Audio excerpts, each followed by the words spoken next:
Hello, everyone. Welcome to the Newsbrowse News broadcast.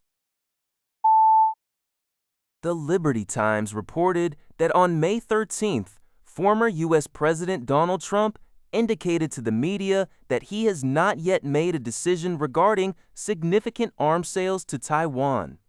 Speaking aboard Air Force One on his return from a visit to China, Trump emphasized, "I will make a decision.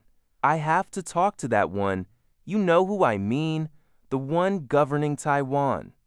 His remarks came after his visit to China, which saw the securing of several multi-billion-dollar trade deals, including China's commitment to purchase 200 Boeing aircraft with a potential increase to 750 and interest in acquiring 400 to 450 engines from General Electric, along with billions in U.S. soybeans.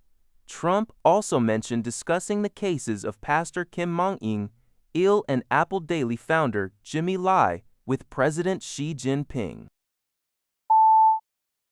According to Liberty Times, U.S. President Donald Trump has indicated that his patience with Iran is running out, urging Tehran to reach a deal. Trump recently visited China with the aim of persuading Beijing to exert pressure on Iran to negotiate an end to the ongoing conflict and reopen the crucial Strait of Hormuz, a Click-E energy shipping lane. In a Fox News interview aired on May 14th, Trump warned that Iran should make a deal.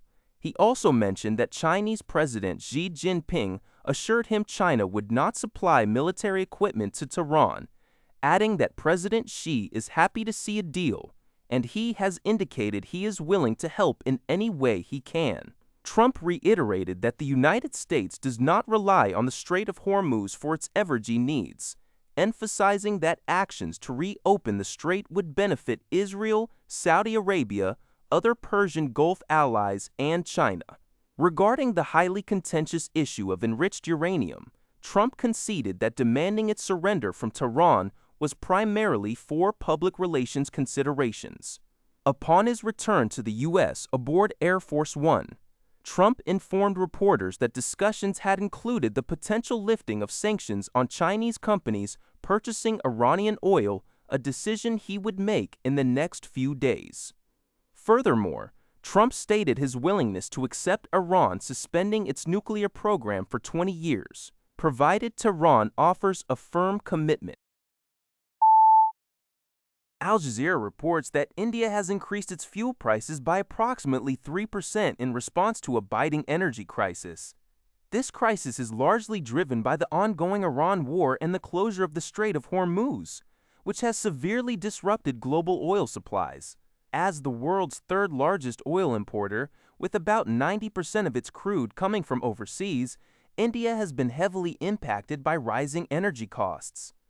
The government in New Delhi raised gasoline prices to 97.77 rupees, the with the route maybe probably you hand.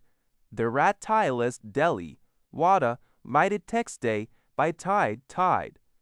Where Nide, the Brights of the A2, the Prostitution Sendis by the Saurian 97.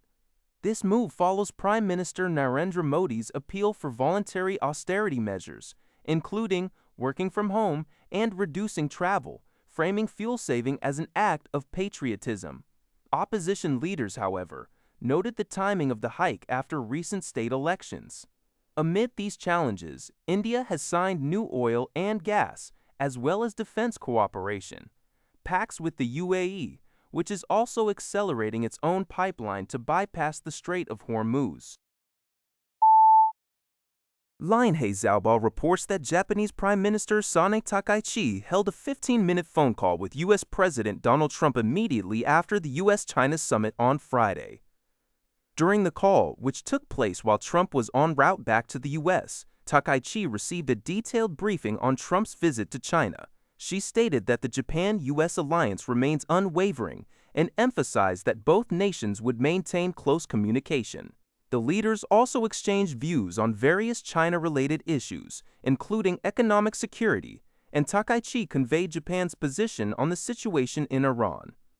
She expressed gratitude for Trump's support for Japan and anticipates another meeting at the G7 summit next month.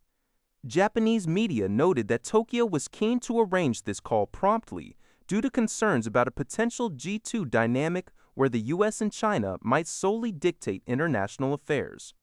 Particularly in the Indo-Pacific, Japan also closely monitored the summit's discussion on the Taiwan issue, reportedly relieved that Trump made no concessions to Beijing.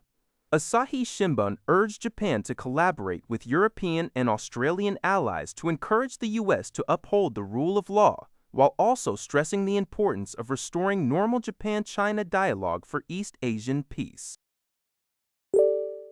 That's all for this video. Thank you for watching. See you in the next video.